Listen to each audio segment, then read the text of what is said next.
Welcome. I'm Julie Sedenko, here with a special guest.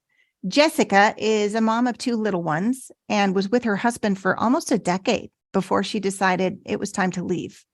She's here to tell us about her journey from living in a destructive marriage to being a successful single mom.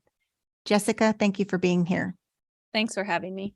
I was laughing when I read the form that I had you fill out before recording the podcast. You said your world runs on coffee, Jesus, and spicy chocolate, and that it's made entertaining by sarcastic banter. And I was like, I like this girl. Yeah. My sarcastic side doesn't always come out. It comes out with the people that I'm closest to. But for whatever reason, I love making fun of myself. I feel like it puts people at ease. And frankly, there's a lot about me that I can make and fun of. my sarcastic side comes out with complete strangers and at totally inappropriate times. And so, yeah, that's not always a good thing, but I have fun with it. Yeah.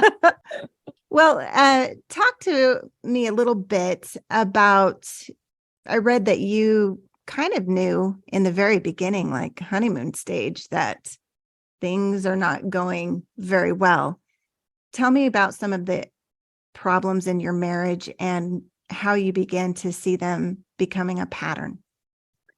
Yeah, I think that even though the pattern was blatantly shown to me at one point by a counselor, I still didn't recognize the pattern until it was called a pattern once I had gotten into Leslie's materials. But to your question, there was always something that was off. And I think I really had been sort of trained or learned somehow through the years, through experiences and people telling me things, and then the church, that I really didn't get to have a say. And even from the point where I was engaged, I felt like it was more important to honor my engagement than it was to honor myself. And I remember feeling like I'm engaged. I'm basically already married. And so I can't go back on this. Were you thinking about it or wishing you could when you were engaged? Yeah, there were moments that I was. We met in the Caribbean islands. We were both working and living there. And the crash of 2008, 2009 happened. We both moved to our respective countries. So we were living countries apart. And can I ask, what country is he from? Sure. He's from Mexico. I'm from Canada originally. And we had this sort of long distance relationship. We had been dating for about 9 months, but it was sort of this on again, off again, strange dating scenario. I kind of knew in my heart that I probably shouldn't be dating him. And yet there I was. And well, and let's be real. I mean, you can fall in love with just about anybody in the Caribbean islands, right? Yeah, I suppose. That's just a romantic place. Yeah, that's true. It definitely is. Tell me, during that engagement, what happened that really made you think twice? I really fell into a bit of a depression when we both moved back to home, if you will. Neither one of us had a job. We left very successful careers in the Caribbean islands, and his contract wasn't renewed. And I sort of saw the writing on the wall after, 2008, 2009. The place that I was working, we were working in development. I was an interior architect. And so things were going to slow down. And I saw the writing on the wall, and I didn't really want to end up in a position where I couldn't afford to stay, but also couldn't afford to leave. And so in that place where I left success, I left a man that I loved, and now I'm living with my mom working at a restaurant, that was really hard for me. Yeah. And so I sort of fell into this depression, and it was outside of him. And yet there was one point where he said, I think you're using that as an excuse. I think it's an excuse for you not to talk to me or not to be available to me.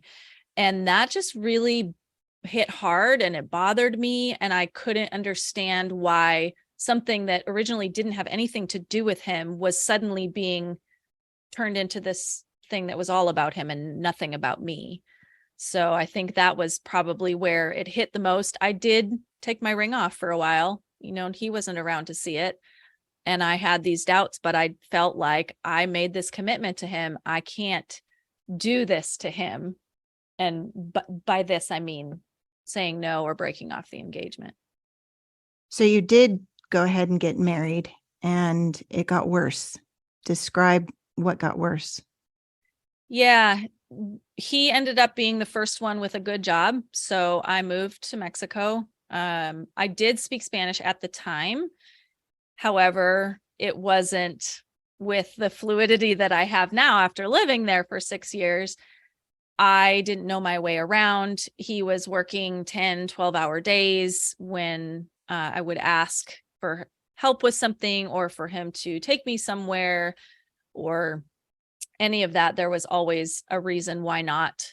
And after we did get married and I ended up getting a job, I was taking the bus, he was taking the car, things like that. We just didn't have the chance to connect. It was like the connection just disappeared and he was off on a new track with his career. His boss was more important. Anyone else was more important than our relationship. In fact, I remember we were in the car going from one location where we were shooting pictures on our wedding day to the wedding location, and someone called him from work. And instead of saying, "Hey, bud, it's my wedding day, I can't talk to you right now," he took the call and he said, "Well, I'm actually on the way to a wedding." And that really hurt. So you're describing a lot of neglect, which hurts. Yes. But there was more than that. There was emotional and even physical abuse. Talk about that. Yeah. So I have a fairly strong personality, which I suppose is a positive thing because it was never fully able to be squashed in me. And as much as I was in pain and as much as I felt that I did not have the right to speak up for certain things, my meanness sort of came out anyway. And I would put up a fuss about things. Typically, it was about whether or not I was able to use the car to get to work, or if I had to, walk 20 minutes and then take a city bus when I had to get to work before him. It was things like that, things like finances, where I just didn't understand why, if I was perfectly capable of making a delicious meal and sending him leftovers or sending him a sandwich to work, why he couldn't take that and instead needed to spend all kinds of money on eating out. And so finances and my being safe with regards to transportation were things that I would stand up to him about, and that never really went very well. The other thing was with his family or his friends, where he thought that if I was not fully, completely participating in an event or with people that the way that he thought that I should, there was always an argument to be had. And if I said anything other than, I never did say yes, sir, or anything like that. I never did fully acquiesce, but when I stood up for myself, there was immense anger, and he usually tried to walk away. And I, unfortunately, usually tried to get him to stay and talk it out. And those moments of trying to get him to stay and talk it out had instances where I was physically moved. So to our listeners, Jessica and I would both say, if you're chasing him down to talk, that's a bad, bad move. I can tell you that from experience myself. They don't want to talk, and they sure don't want to listen. Mm-hmm. Yes. What happened in 2018? In 2018, I had a new baby and a toddler, and there were a couple of things. My husband was very unhappy in his job. He had a good job. It had great insurance. which was fantastic for having a baby. But with a newborn, he really wanted out. He was convinced that he was going to get fired, so he needed to quit first. And so he went looking for another job, which was fine, except for the fact that what he ended up finding and being offered was something that was half of the rate of pay and based on commission. And I was really scared about that. The insurance was not even remotely as good. We had moved to the States by this point, but we hadn't been here for too long. And there was just a lot. There was a lot riding on finances. You know, as I mentioned before, finances was always sort of a sore spot for us in the first place. And I wasn't in agreement with this. I thought that he should wait a little bit and find something that paid a little bit better or that had a little bit better insurance, or both, preferably. And there was a moment where my son and I both got sick. I think he was maybe 3 months old. I think we both had mono. And he would wake up in the middle of the night just screaming, and his little throat would hurt, and he would not nurse, and I could not get the medicine down him. And it would be an hour or more of both of us shaking with fever, crying together because I could not calm him. And I remember looking over at my husband in the bed asleep. He might wake up and roll over, but there was no help. There was no compassion. There was no, "Are you okay?" None of that. And it was shortly after that my husband made the unilateral decision to take this other job. And I said, I don't think this is a good move. And he said, "I don't care what you think. I'm doing it anyway." That's definitely not good for a marriage, right? No, it's not. So things also began to escalate with your kids. And that's pretty tough. I mean, it's kind of like, as women, we can take it, but you start messing with the kids and it just moves things to another level, right? You know what, Julie, that is exactly what happened. I think, and I say all the time, that God gave me my children to save my life. And I know a lot of women say, "Oh, you know, my kids are God's gift to me." And I really think that if I had not had children, I would still be in my destructive marriage. And who knows what I would have allowed to happen. But when he would get frustrated or angry with the kids, which was fairly few and far between, because frankly, he had very little relationship with them or with me at this point. I was the sole caregiver and everything rested on my shoulders. But there were times when, you know, I had an infant and a toddler, and the toddler was potty training. And I remember a time when she asked him to wipe her, and I was changing the baby in the other room. And he said no, and she didn't want to wipe herself or whatever. And it turned into this situation where it's hard for me to talk about, where he was leaning over her and yelling at her and spanking her on the toilet. And I remember coming into the room or into the bathroom with the baby in the other room and saying, "Hey, can I talk to you outside for a second?" And he ignored me. I said it louder. And then I got right up in his face because I was afraid for my daughter. And that was the day where she bolted towards me and he came towards me. And there ended up being a hole in the wall and a door that was almost broken. And I was sitting with my children and I was terrified. And the one thing that I did not do that I should have done was call the police. If there's somebody listening right now and there's been broken doors or holes in walls, those are huge, huge red flags. And your number one priority needs to be your safety and the safety of your children. There is a domestic violence hotline It's 800-799-7233. And call that number if you need help. Call the police. Is that taking it to another level? And could there be repercussions and all of this? Again, your priority is safety. Don't let it escalate to where somebody really, really gets hurt. So I'm sorry that you and your child went through that. There was another situation about a sleepwalking episode with your daughter. Yeah. So that particular episode with the door, I can't remember exactly when it was, but I know it was before I had found Leslie's materials.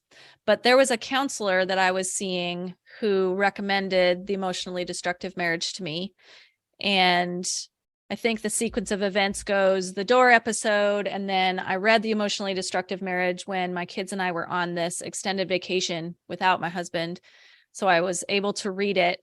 And I just didn't know whether I wanted to stay well or leave well. At that point, I was still very much wrapped up in the cycle and in fear.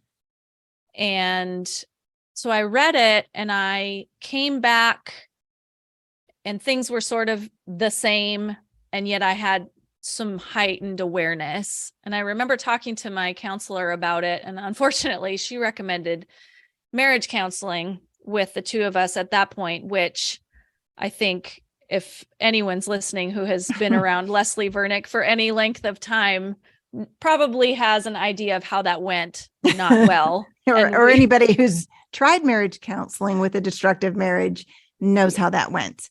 Nowhere. Yeah. So that did not go well. And things really started escalating because I always thought of the counseling office as a safe space to speak my truth and that I would be honored and that the counselor would stick up for me. And of course, you'd think after 9 years of this stuff, various counselors and various situations that I would have learned that that is not the case. However, I'm a little stubborn. But you always want to keep hope, right? Yes. I think you do inside know, but to actually come to a place of admitting this won't help, then it's like, well, where else do I turn? Yeah. And yeah. So in around that time, my daughter, she was pretty little, 2 or 3 at the time, she had a sleepwalking episode, but at the time I didn't know that she was sleepwalking. I just thought she had gotten up. And so I took her to the bathroom and she was sort of having this accident and I was talking to her and she wasn't really responding. And so I was getting a little frustrated because I didn't know what was going on. And then all of a sudden she just started bawling. And I was cleaning her up and washing her hands and I wasn't understanding and I was frustrated, but I wasn't, yelling. I was just kind of doing things quietly because I just didn't know what on earth.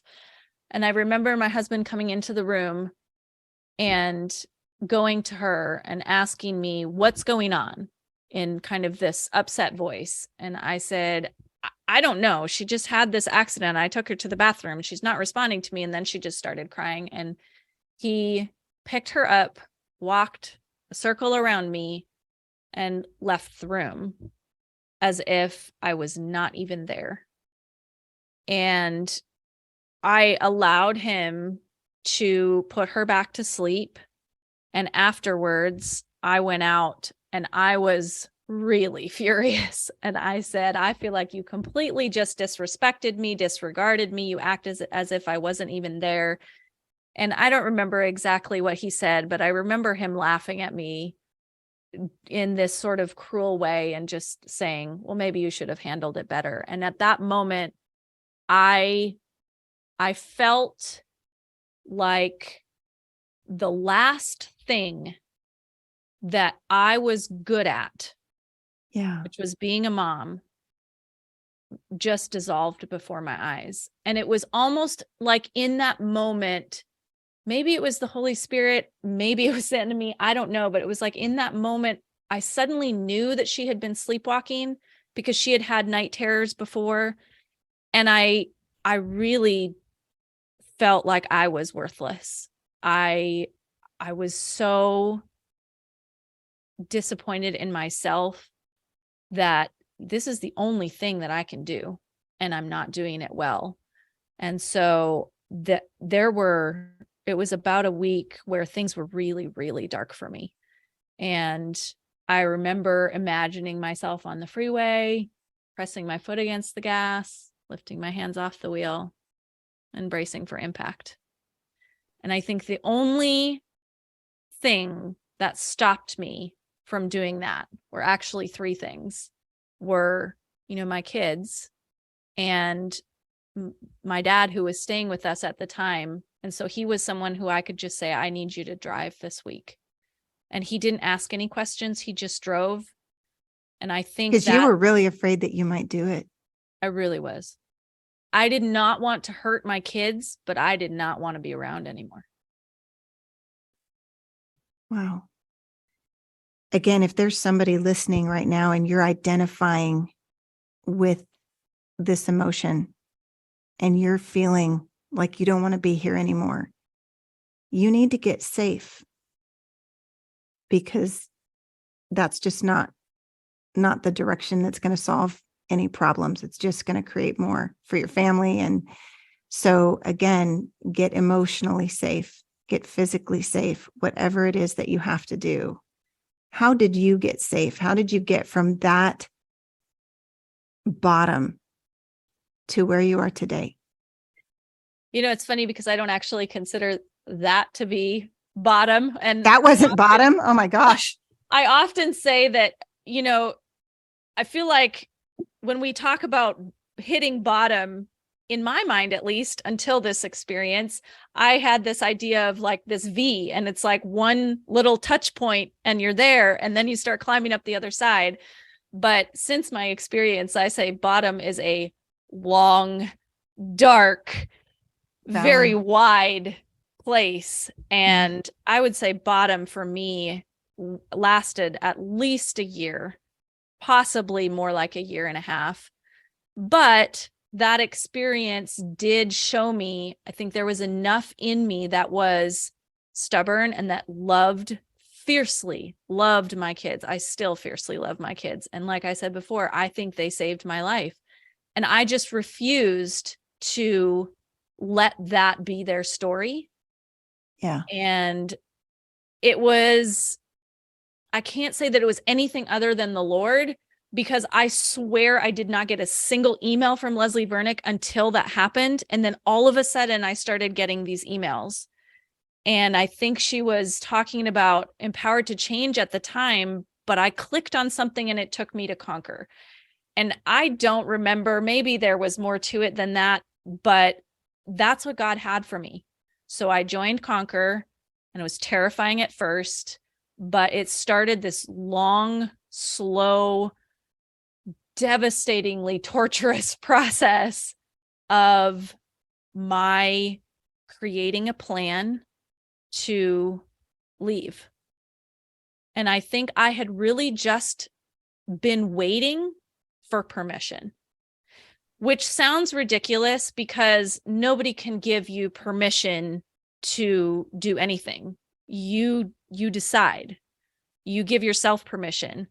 But it was like I hadn't given myself permission until I dug into Leslie's materials and understood that the God that I thought I had of rules and submission and you're not allowed and just this suppression or oppression, that's not the God of the Bible. And that is certainly not the God that I serve now, who is a God of love, who loves me, who loves my children, who loves my ex-husband more than he loved what was going on in our marriage.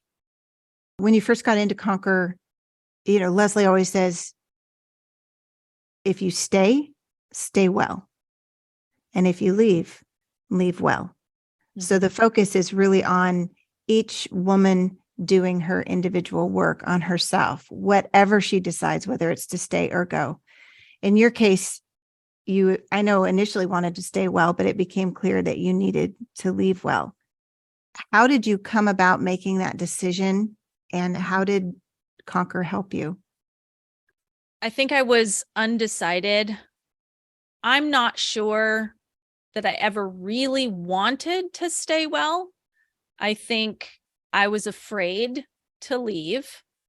And what I ended up doing was really giving myself the task to watch a Conquer video and do the worksheet, at least one every single day. And so I did a lot to set that up. I had to sleep train my son, who was just over a year at that point, so that I could have that time in the morning. And I used to get up early and do this stuff in the kids' bathroom with the door locked and a towel stuffed under the door, just in case. Would he have retaliated for you studying this? He was so oblivious to everything that wasn't anything related to him that he didn't notice. He didn't even notice on the credit card statement until we were already separated well over a year later. But there was a lot of fear that was perhaps unfounded, or perhaps it was just to make sure that I was taking the correct precautions. So I would consider that that was me doing my work. I really dug into the material and I started putting things in action. I remember one of the first things that another lady in the group suggested was to try and find a counselor from a women's shelter, a domestic violence shelter. And so that's one of the first things that I did. Now, of course, they were booked up 3 months out, but I put something on the calendar and I followed through with it. And I had the opportunity to make a little side income with a couple of different things. And it was really hard.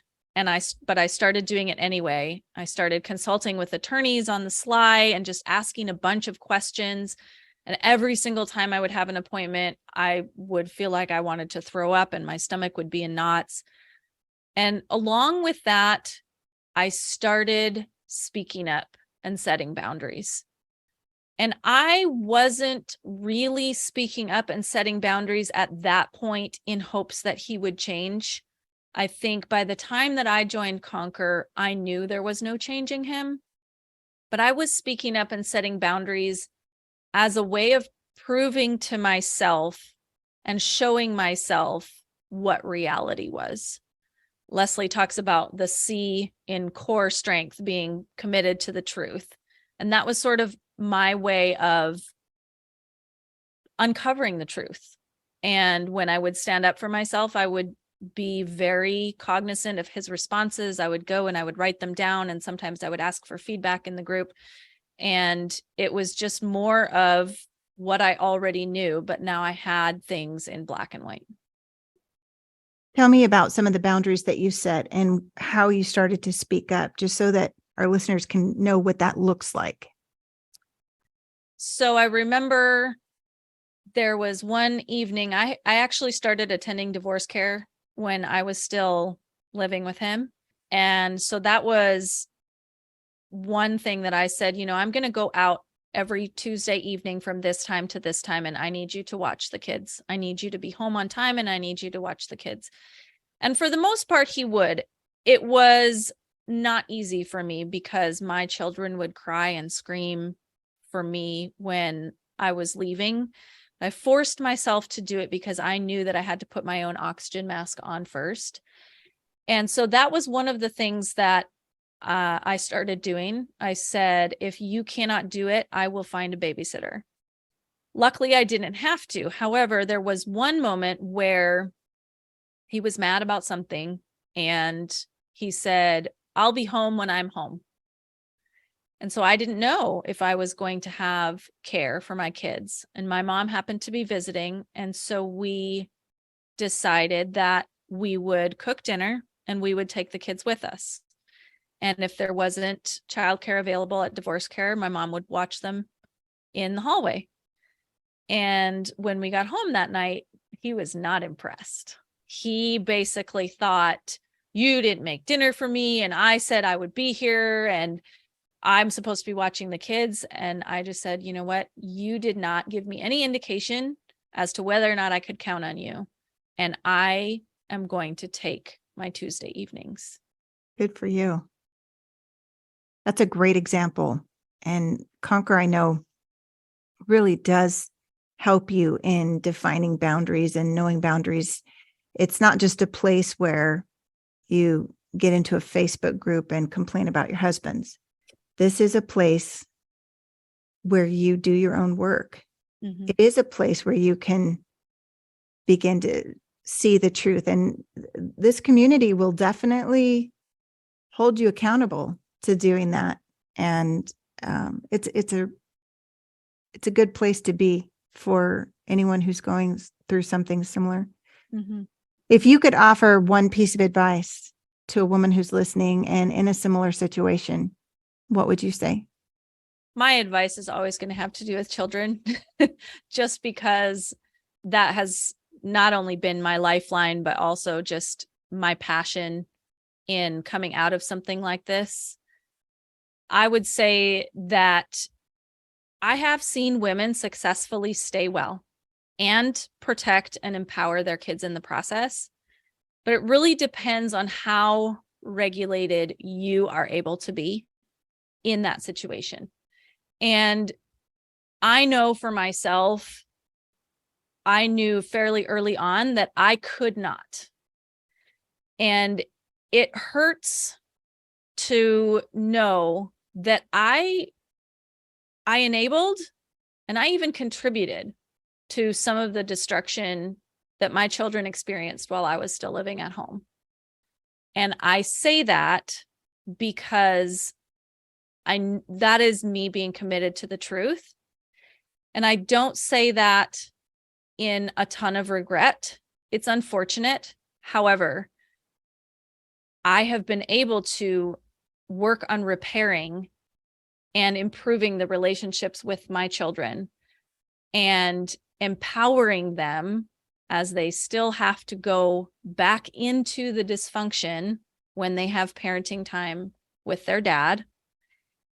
And that is possible too. And the other thing that I will say is that in my experience, and I have stuck, in the Conquer Facebook group, and I have talked to women who are not in Conquer and all across the board in these similar situations. Typically, what I see is that unless you have a very clear-cut, open and closed, irrefutable case of documented child abuse, it's very unlikely that the courts are going to help with your plea for protection and more parenting time for yourself and less parenting time for your destructive spouse.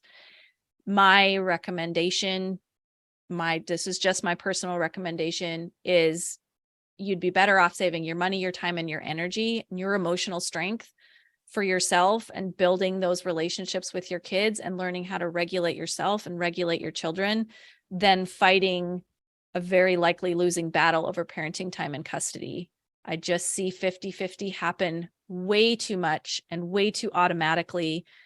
And I see women fighting and fighting and fighting and losing that fight. And it breaks my heart. I chose to go a different route.